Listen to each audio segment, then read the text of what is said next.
Welcome to the Flora podcast, a place where we help you create a life you're excited about. Welcome back to the podcast. I'm Flora Sage, and today we are going to look at what you consume and how it impacts your life and how it impacts what clutter shows up in your life. For those of you who are new to my channel and this podcast, welcome. I'm Flora Sage. For over 25 years, I've been helping people like you align into a life and a business that you are wildly obsessed with by helping you clear the 9 types of clutter, keeping you from a life that you love. What are those 9 types of clutter? They are mental, spiritual, emotional, digital, financial, daily, body, process, and environmental clutter. Oh my goodness, it's so exciting. So today we are going to clear out some process clutter, some daily clutter, and some mental clutter by looking at what you feed your mind, what you consume on a daily basis. This is really, really huge. Every single thing that we do starts with a thought that can either free you or imprison you. Now, many of us get stuck in thought loops, thinking the same thoughts over and over again. And these thoughts truly keep us stuck where we are, making it feel like it's almost impossible to have or do or be anything new. This usually happens because we don't challenge ourselves with new ideas. When you don't feed your mind new things, it's really challenging to think differently. What do you feed your mind? What are you consuming on a daily basis? Are you consuming really sensationalized news? Are you consuming TikToks or YouTube videos or Instagrams that are really out there, that are really charged in one aspect or the other aspect? Are you listening to the news? Are you watching the news? Are you watching people that are really negative and really, pessimistic? Or are you consuming things that are really uplifting, that are really positive, that are forward-thinking people and forward-thinking articles? We've all heard that we're a product of our environment and the top 5 people that we hang out with. I want you to think about for a moment about your social circles that you run with, okay? Who are the top 5 people that you hang out with the most? We truly are a reflection of those top 5 people.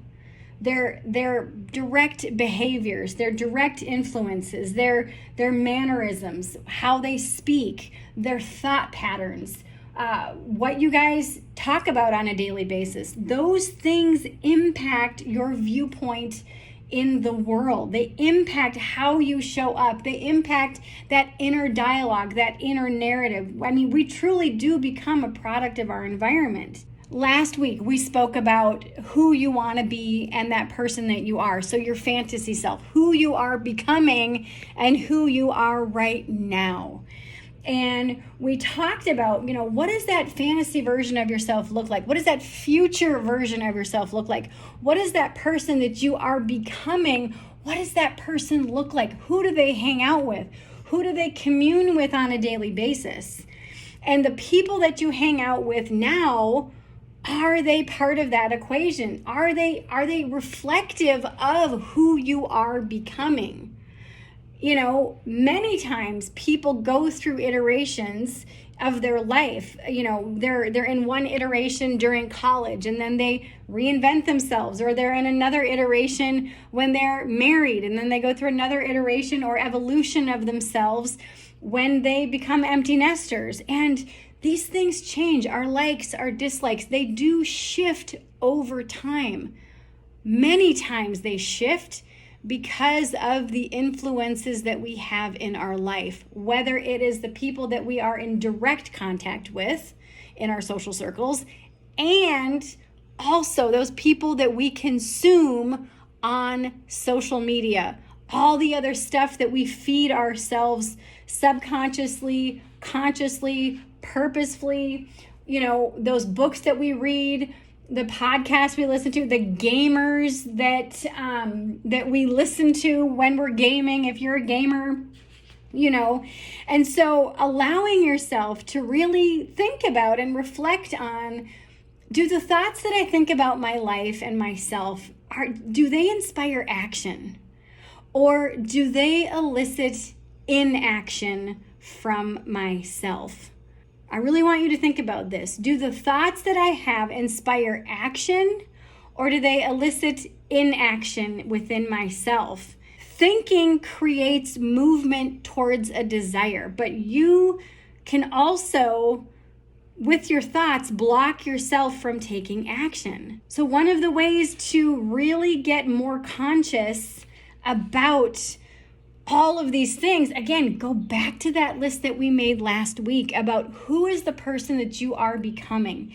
And is the content that I'm feeding my mind, meaning the social media that you're consuming, the podcasts you're listening to, the books you're listening to, the people that you follow, and the people that you hang out with, is that in alignment with who I'm becoming, or is it a detriment to who I am becoming? Is it holding me back? Is it making it harder for me to become the version of myself that feels more in alignment with who I know I am inside? This is really big. But it's very simple to start implementing. How do you implement it? Unfollow those people that you know are not in alignment with who you are becoming. Those people that are negative, those people that make you feel like shit. Same with if you're a gamer and you game with people that are just, excuse the vernacular, they're kind of assholes. Maybe they don't have a good vibe. If you have a social circle and there's people that are just negative and you're just like, gosh, every time I hang out with that person, I just feel drained afterwards. Don't hang out with that person. This is your life. Give yourself permission to bring in the energies of the people that nurture that version of yourself that you know you are becoming, or that you know that you are now. You are in charge of what you consume. You are responsible for the stuff that you put into your brain, into your environment, into your surroundings.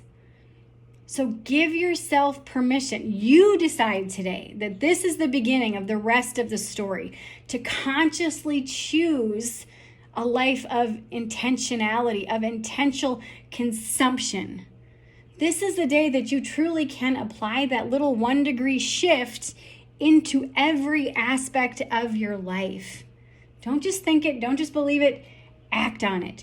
Choose to consciously stop watching a video if it feels disempowering, or to lean into a video that feels more empowering.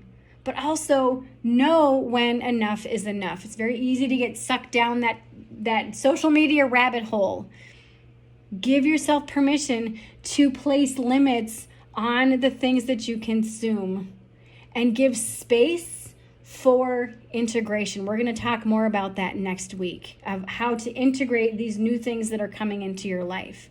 So I hope this serves you today. If you want my help with this, click the link in the show notes that says Align Your Life.